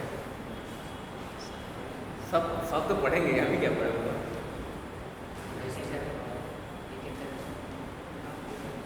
हमें पता है कि करना पड़ेगा, तुम लोग से ऑप्शन पूछे तुम लोग पता है। तो क्लास में हमेशा डिस्कशन होना चाहिए, क्लास का ये लेक्चर मेथड से चीज़ें समझ में नहीं आती हैं। हम आए, ज्ञान बांटे चले गए, कुछ तुम लोग लिए ही नहीं। तो तुम भी कुछ बोलोगे, हम भी कुछ बोलेंगे, तो हमें भी कुछ ज्ञान मिलेगा, तुम्हें भी कुछ ज्ञान मिलेगा। अरे फिजिक्स केमिस्ट्री तुम लोग थोड़ा थोड़ा ऐड करा दो मेरा यार, ताकि बायो हम बता दे रहे हैं, सब लोग नॉलेजफुल हो जाएंगे ना। तुम लोग तो कुछ एकदम शांत हो जाते हैं, जैसे लगता है कि क्या हो जा रहा है यहाँ पे। हम कोई ऐसा मारते पीटते हैं क्या, तुम लोग को हड़काते हैं कि नहीं करोगे तो मार देंगे, भगा देंगे, कुछ तो नहीं करते ना। गलत सही कोई भी बताया करो, थोड़ा पढ़ा करो घर पे, नहीं पढ़ोगे तो चीज़ें नहीं करेंगे काम। एग्ज़ाम की तैयारी कर रहे हो नीट की, ऐसे दिक्कत होती है हिंदी से इधर इंग्लिश में ट्रांसफर होने की दिक्कत नहीं होती। कहीं भी किसी भी कोचिंग में जाओगे, इंडिया की सबसे बड़ी बड़ी कोचिंग्स जो हैं, ठीक है, हर जगह इंग्लिश में ही पढ़ाया जाता है। हिंदी में तो यहाँ पे हम तुम्हारे थोड़े थोड़े वर्ड भी बोल दे रहे हैं, वहाँ पे वर्ड भी नहीं बोलेंगे। हाँ आउट नेट वर्ड तो यार कोचिंग है कि वो क्या है, उसका नाम नहीं लेना चाहिए, लेकिन ठीक है जो भी है। और वो सब की बात नहीं करेगा, बड़ी बड़ी कोचिंग जो भी है, कोटा, जो भी नाम है, ठीक है, तुम समझदार हो, तो हर जगह चीज़ें, और तुमको आगे फ्यूचर में भी मान लो यहाँ से थोड़ा थोड़ा अपने आप को चेंज नहीं करोगे तो फ्यूचर में MBBS करोगे, कुछ लोग ग्रेजुएशन करेंगे, BSc करेंगे, ठीक है, सब लोग का तो नीट में होना नहीं है, तो ये सच्चाई है। नीट की सीटें कुछ फिक्स हैं, उसमें से यहाँ से हो सकता है 2 लोग का हो जाए, 3 लोग का हो जाए, या फिर एक भी का ना हो, पॉसिबिलिटी है, या फिर सभी लोग का हो जाए। सब लोग मेहनत करोगे तो सब लोग का भी हो सकता है, पर चांसेस क्या हैं, कम ही होते हैं। 10% लोग का हो जाए तो बहुत अच्छा, हमें भी फील हुआ है, बहुत लोगों का सिलेक्शन करा दिए, बहुत बड़ी बात है। बहुत बच्चे पढ़ते हैं, एक बैच में 500-500 बच्चे, 600 बच्चे पढ़ते हैं, 3-4 सेलेक्ट करते हैं, 5 सेलेक्ट करते हैं। पर पैसा जिसके पास है प्राइवेट कॉलेज में चला जाता है, वो अलग बात है, पर सरकारी जो होता है गवर्नमेंट कॉलेज बहुत कम लोग को मिलता है, जो थोड़ा सा, लेकिन ये एक सच्चाई, इसका रीज़न ये नहीं है कि कंपटीशन बहुत है, सच्चाई है कि लोग पढ़ते हैं। मैं अगर सीरियस कैंडिडेट की बात किया जाए ना, 20,000 से 30,000 सीरियस कैंडिडेट है नीट में, या फिर कोई भी एग्ज़ाम उठा के देखो ना, 25,000 से 30,000 सीरियस कैंडिडेट हैं जो पढ़ते हैं, जिनका हर सब्जेक्ट पे बैलेंस है, निकाल लेते हैं एग्ज़ाम। कुछ लोग होते हैं ठीक है चल रहा है ना, ठीक है, नीट की तैयारी 4-4 साल लोग करते हैं, 4 साल 5 साल, उसके बाद क्या करें, फिर दुकान खोल लेते हैं दवाई की। तो ऐसा नहीं करना है, हम लोग को करना है, हमको कुछ डिसाइड करना है कि हम पहले अपने आप को डिसाइड करना है, 1 साल देंगे, 2 साल देंगे, दिमाग में बना लेना है। घर की परिस्थितियों को देख के, अपने खुद के टैलेंट को देख के सब कुछ देखा जाता है, हर चीज़ इंपॉर्टेंट है। उसके बाद हमको क्या करना है, उसको फोकस करना है, मेहनत करना है उस हिसाब से। अब हम सोच लिए कि हमको इसी साल निकालना है, वो भी ऐसा वैसा कॉलेज नहीं चाहिए, हमको एम्स चाहिए, वो भी एम्स कहाँ का, दिल्ली का है, बाकी गोरखपुर वाला नहीं चलेगा, हमको दिल्ली वाला एम्स चाहिए। अब क्या कर रहे हैं, घर पे जाके साइकिल लेके घर से यहाँ से पहुँचते, घर पहुँचते 2 घंटा लग रहा है। एम्स फिर वो सपने में ही मिलेगा। फिर अगर उसके लिए कम से कम देखो 2 घंटा तो पर सब्जेक्ट देना ही पड़ेगा, इवन फिजिक्स और केमिस्ट्री को थोड़ा ज़्यादा देना पड़ेगा। बायो 2 घंटा दोगे काम हो जाएगा, फिजिक्स केमिस्ट्री को थोड़ा ज़्यादा देना पड़ेगा। भले बायो से ज़्यादा आता है, पर bio as compare to physics chemistry easy है। थोड़ा सा मेहनत करोगे बायो में, थोड़ी सी क्वेश्चन प्रैक्टिस करोगे, इसमें 360 में 340 कहीं नहीं गया है, लेकिन फिजिक्स केमिस्ट्री में थोड़े नंबर लाने में भाई 2-3 दिन लगेगा फिजिक्स करने में, ऐसे नहीं हो जाएगा। अब मैं पढ़ा दूँ, अभी ख़त्म कर दूँगा मैं 10-15 मिनट में, फिर चीज़ें क्वेश्चन आएगा नहीं, अभी मैं ही क्वेश्चन दूंगा, मेरे ही क्वेश्चन नहीं लगा, वो कहोगे सारा पढ़ाई नहीं है, हम क्या करें। अब NCERT पढ़ाना हो ना तो 4-4 लाइन दिया है, 4 लाइसोसोम के बारे में इतना देगा। एक लाइसोसोम है, उस पर मेम्ब्रेनस बॉडी है, उसके अंदर डाइजेस्टिव एंजाइम होता है, गोल्गी एपरेटस में बनता है, उसको सुसाइडल बैग बोलते हैं। उस सेल के अंदर जो चीज़ें खराब चीज़ें होती हैं उनको निकाल के बाहर कर देता है, खत्म लाइसोसोम। इतना ही दिया NCERT में, तो इतना पढ़ा के छोड़ देंगे तो फिर क्वेश्चन है। मेरा एम ये नहीं है कि कहने की चीज़ें हैं यार, NCERT से क्वेश्चन बनते हैं, ऐसा नहीं कह रहा हूँ कि नहीं बनते हैं, बस तुम्हारा एम 340 है तो 340-345 नंबर नहीं ला पाओगे NCERT से, उसके लिए थोड़ा सा बाहर जाना पड़ेगा, थोड़ी सी चीज़ें एक्स्ट्रा पढ़नी पड़ेगी। ठीक, तुम लोग को मटेरियल दे देंगे हम, वो आज सर आ जाएंगे तो तुम लोग को भेज देंगे, जो चीज़ पढ़ा रहे हैं वो चीज़ें तो सर आ जाएँ, सर छुट्टी पे चले गए हेमंत सर, तो इसीलिए दिक्कत हो जाएगी। ठीक है, तो लाइसोसोम को क्या बोलते हैं हम लोग, सुसाइडल बैग।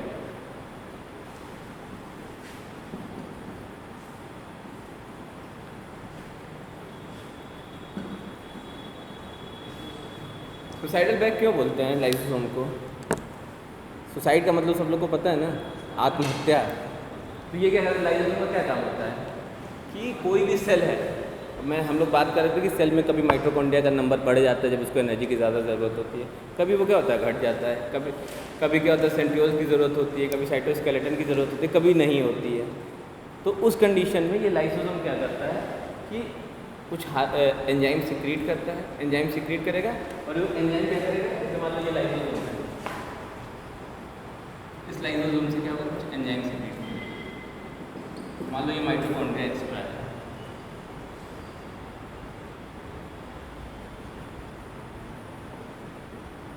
ये माइटोकॉन्ड्रिया, इसको क्या करना है, डाइजेस्ट करना है, ठीक है, पचा देना है। इसके ऊपर ये एंजाइम चालू से इसको छोटे छोटे टुकड़ों में तोड़ देंगे। ठीक, तो ये पहला काम इसका क्या हुआ कि इंट्रासेलुलर ऑर्गेनेल्स को ये ब्रेक डाउन कर रहा है। कभी कभी क्या होता है कि सेल को खुद ही मरना होता है, ऐसी कंडीशन आ जाती है कि सेल को अब नहीं जिंदा रहना है, सेल कहेगी कि अब मुझे जाना है, तो ये लाइसोसोम पूरे सेल के अंदर ब्रस्ट हो जाएगा, इसमें जितने एंजाइम पूरे सेल में फैल जाएंगे और पूरी सेल क्या हो जाएगी, डाइजेस्ट हो जाएगी, खत्म हो जाएगी। ठीक, तो इसका काम क्या है, इसलिए इसको हम लोग क्या नाम देते हैं, suicidal bag of the cell. इस सेल को जब मरने का जरूरत होता है, मन तो नहीं करता किसी का मरने का, पर क्या होता है कि कभी कभी बगल की सेल्स होती हैं या फिर ऐसा सेल की एजिंग होती है, सेल बहुत पुरानी हो जाती है, तो उसको डेड होना होता है। डेड होने के लिए वो ये तरीका अपनाता है कि इस सुसाइडल बैग जो है, लाइसोसोम जो है, इसको ये क्या होता है, ब्रस्ट हो जाए। ब्रस्ट का मतलब फट जाता है। फटेगा तो जितने भी एंजाइम इसके अंदर प्रेजेंट होंगे, डाइजेस्टिव एंजाइम इसके अंदर प्रेजेंट होते हैं, वो डाइजेस्टिव एंजाइम क्या करेंगे, जो भी सेल के ऑर्गेनेल्स हैं उनको डाइजेस्ट कर देंगे, पचा जाएंगे। ठीक, पहली चीज़ हो गई ये क्या होता है, suicidal bag of the cell होता है। दूसरी चीज़ है ये मेम्ब्रेनस स्ट्रक्चर है।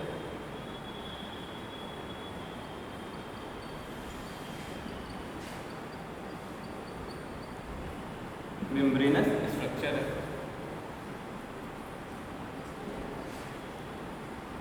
Found in eukaryotic cell.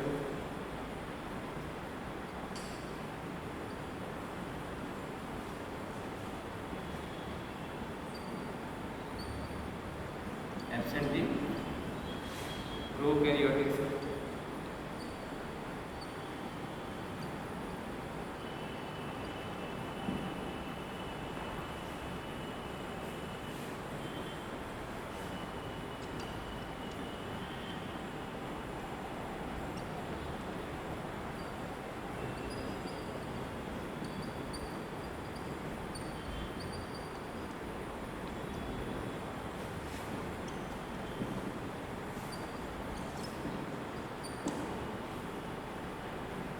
ठीक है, अब देखो क्या होता है, लाइसोसोम क्या होता है, एक मेम्ब्रेनस स्ट्रक्चर होता है। मेम्ब्रेनस स्ट्रक्चर का मतलब मेम्ब्रेन बाउंड स्ट्रक्चर होता है, डबल लेयर की मेम्ब्रेन उसके ऊपर प्रेजेंट होती है।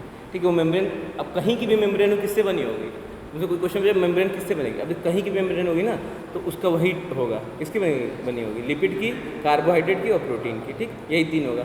तो लिपिड की बाई लेयर होगा, उसके बीच में प्रोटीन इम्बेडेड होगा और कहीं कहीं पे आपके कार्बोहाइड्रेट प्रेजेंट होंगे, यही कंडीशन होगी। ठीक है, अब देखो उसके बाद लाइसोसोम के बाद क्या होता है, ये कि मेम्ब्रेनस स्ट्रक्चर हो गया। दूसरा चीज़ है ये यूकैरियोटिक सेल में पाया जाता है और प्रोकैरियोटिक सेल में एब्सेंट होता है। क्या मतलब है यूकैरियोटिक सेल और प्रोकैरियोटिक सेल का, मतलब कोई भी मेम्ब्रेन बाउंड स्ट्रक्चर है तो प्रोकैरियोटिक में क्या होगा, एब्सेंट होगा। ऑब्वियसली लाइसोसोम में क्या होगा, प्रोकैरियोटिक में एब्सेंट होगा, ये सिर्फ यूकैरियोटिक सेल में पाया जाता है। तीसरा, formation take place in endoplasmic reticulum and Golgi body. अभी हम लोग ने देखा कि इसका जो लाइसोसोम है इसका फॉर्मेशन कहाँ पे होता है, इसकी सिंथेसिस कहाँ पे होती है, गोल्गी बॉडी और इंडोप्लाज्मिक रेटिकुलम में होती है। कैसे होती है, इसके जो डाइजेस्टिव एंजाइम्स हैं वो कहाँ पे बनते हैं। एंजाइम का कैरेक्टर जनरली क्या होता है, प्रोटीन का बना होता है या स्टेरॉइड का बना होता है, जनरली वो प्रोटीन का बना होता है एंजाइम। ठीक है, तो प्रोटीन कहाँ बनता है, प्रोटीन की सिंथेसिस कहाँ पे होती है, राइबोसोम में होती है। वो भी कहाँ पे, जब वो इंडोप्लाज्मिक रेटिकुलम के ऊपर अटैच होता है तो वहाँ पे इसकी प्रोटीन की सिंथेसिस हो गई। और इसका जो मेम्ब्रेन है और उस प्रोटीन में थोड़ा मॉडिफिकेशन वगैरह की ज़रूरत होती है, वो कहाँ पे होता है, गोल्गी बॉडी में होती है। फिर उसकी पैकेजिंग कहाँ पे होती है, गोल्गी बॉडी के अंदर होती है। तो गोल्गी बॉडी में क्या काम होता है, एक उसका मॉडिफिकेशन होता है, दूसरा क्या होता है, पैकेजिंग होती है। तो दोनों काम कहाँ पे होते हैं, तो हम लोग बोल देंगे कि इसकी सिंथेसिस, इसका फॉर्मेशन कहाँ है, इंडोप्लाज्मिक रेटिकुलम में और गोल्गी बॉडी में होता है। ठीक, एक साइंटिस्ट थे डवे नाम से,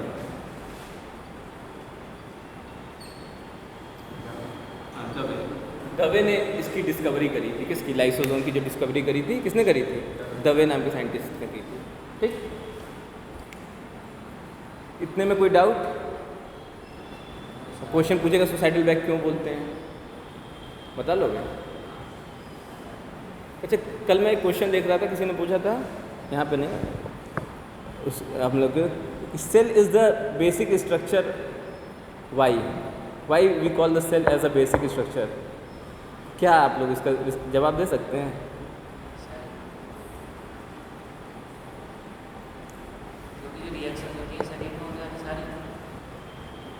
यार पहले क्लास में चिल्ला चिल्ला के बताए थे, सेल थ्योरी पढ़ाए थे ना, उसी से क्वेश्चन पूछा था कि सेल जो होती है वो क्यों बेसिक स्ट्रक्चर होती है किसी भी ऑर्गेनिज्म की। Why cell is the basic structure of an organism. Cell जो है किसी भी ऑर्गेनिज्म की सबसे छोटी इकाई क्यों बोला जाता है। हाँ, किसको कंट्रोल करता है, बताओ तो। हाँ, एक रीज़न ये है। और सेल थ्योरी पढ़े तो सेल थ्योरी में बताया था ना कि कोई भी रिएक्शन, कोई भी बॉडी में रिएक्शन होता है, कोई भी बॉडी में प्रोडक्शन होता है, एनर्जी प्रोडक्शन या फिर किसी तरह का फंक्शन होगा, it is the sum of all functions happen in the single cell. मतलब एक सेल में जो हो रहा है वही चीज़, उन्हीं को हम सारे सेल्स को ऐड कर देंगे। मतलब पर्टिकुलर ए सेल, बी सेल, सी सेल, जैसे वो सारे सेल हैं, सारे सेल्स के फंक्शन को हम लोग ऐड कर देंगे तो फिर क्या होगा, जो भी फंक्शन होगा वो पूरे बॉडी में वो एक ऑर्गन, लीवर का काम क्या है? लीवर का काम क्या है? फैट डाइजेशन में हेल्प करता है लीवर। लीवर या छोड़ो, कोई भी सिंपल हार्ट का काम देख लो। हार्ट होता है ना, हार्ट का काम क्या होता है? ब्लड को पंप करना होता है। और कुछ होता है हार्ट का काम? ब्लड को पंप करना ही तो हार्ट का काम होता है। तो एक सेल, अगर हार्ट की एक सेल निकालें वो कुछ फंक्शन करते होंगे, वैसे सारे सेल्स हार्ट की एक तरफ फंक्शन करते होंगे, तभी तो पूरा हार्ट फंक्शन कर रहा है। एज अ यूनिट तो हार्ट तभी फंक्शन करेगा जब उसकी सिंगल सेल उस तरह की फंक्शन करेगी। तो वो sum of all cells which made the heart, जो फंक्शन करेगा वही फंक्शन पूरा हार्ट करेगा। तो इससे समझ में आ रहा है कि एक सेल के अंदर जो फंक्शन हो रहा है वही एट ए लार्ज लेवल पूरे ऑर्गन में काम हो रहा है। ठीक, तो इसीलिए उसको हम लोग बोलते हैं कि वो स्ट्रक्चरल यूनिट है।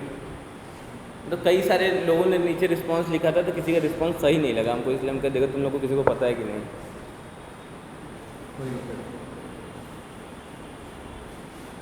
इतना लिख लिया ना कि लाइसोसोम को सुसाइडल बैग कहते हैं। क्वेश्चन कई बार पूछे क्यों सुसाइडल बैग कहते हैं।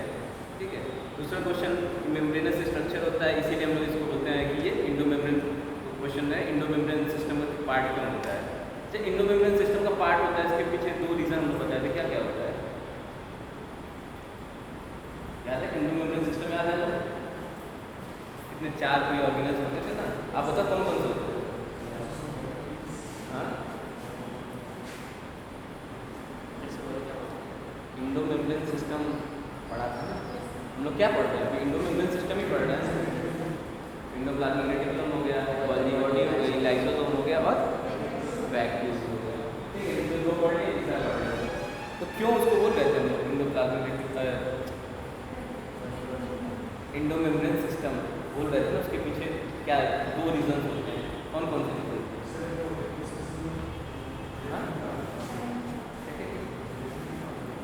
कोऑर्डिनेशन ध्यान रखते हैं। पहला रीजन, दूसरा इन सभी के ऊपर मेम्ब्रेन। पहला रीजन हो गया तो मेम्ब्रेन प्रेजेंट होती है, और दूसरा रीजन हो गया ये एक दूसरे को कोऑर्डिनेशन में वर्क करता है।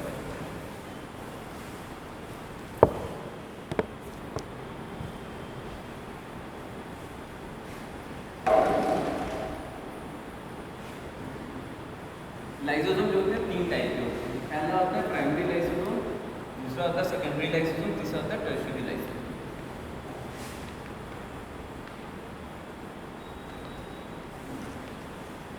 कुछ मिस हो रहा है हमको लग रहा है। बॉडी का कोई पार्ट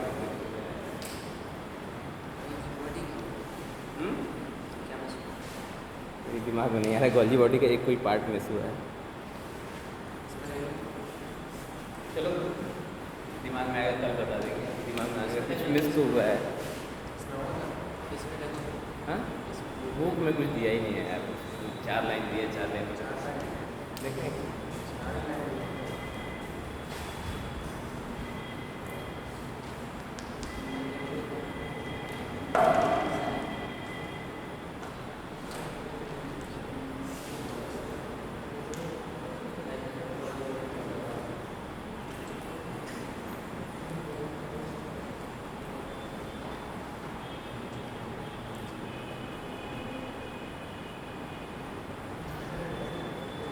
ये सब जो लाइंस हैं तो समझ में आ रही है। चलो कोई बात नहीं, कल जो मिस हो रहा है आगे पढ़ लेंगे। लाइसोसोम कितने टाइप के होते हैं? 3 टाइप।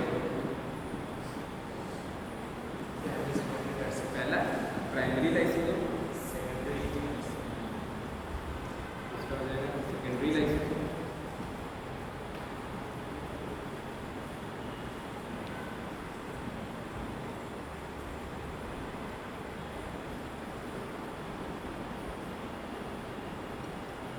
तीसरा होता है टर्शियरी लाइसोसोम।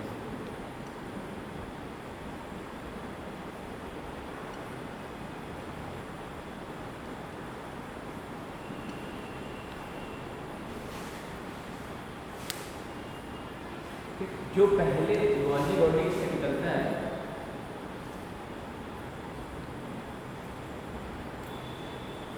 दिख रहा है तुम लोग को?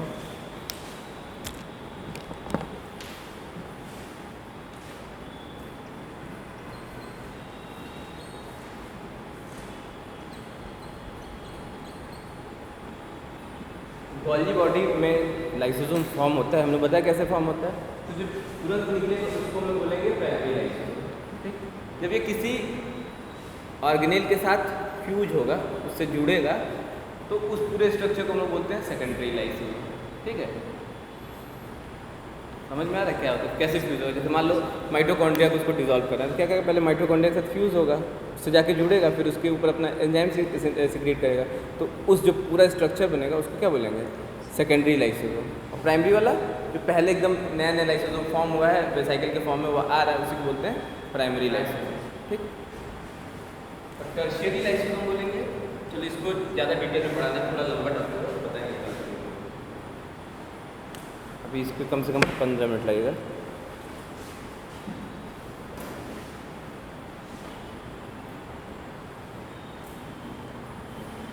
नोट करो, draw the schematic diagram of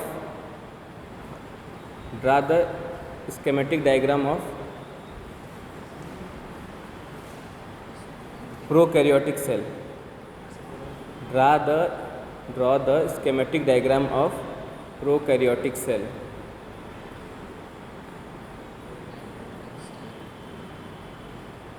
ठीक है, तो किसी भी प्रोकैरियोटिक सेल का एक सुंदर सा डायग्राम बनाना है, और आपको क्या करना है, इधर यहाँ पे चेक कराना है, इधर मुझे व्हाट्सएप कर देना है, जो भी आप लोग की इच्छा होगी, जैसी भी होगी, नकल करके बनाना है, ईमानदारी से बनाना है, वो आपके ऊपर है, पर कोशिश करिएगा कि ईमानदारी से बना। एक बार देख लेंगे, क्योंकि आधे लोगों को तो याद नहीं होगा, एक बार देख लेंगे स्ट्रक्चर देखने के बाद अपने आप से बनाएंगे, या फिर एक बार देख के प्रैक्टिस कर लेंगे, फिर उसको बनाएंगे। कि बना के कल चेक करेंगे, सबके पास होना चाहिए। ठीक है, बाकी चलो ठीक है, इसको बंद करें। हेमंत सर की अगर वो छुट्टी से आ गए होंगे तो हम कर देंगे।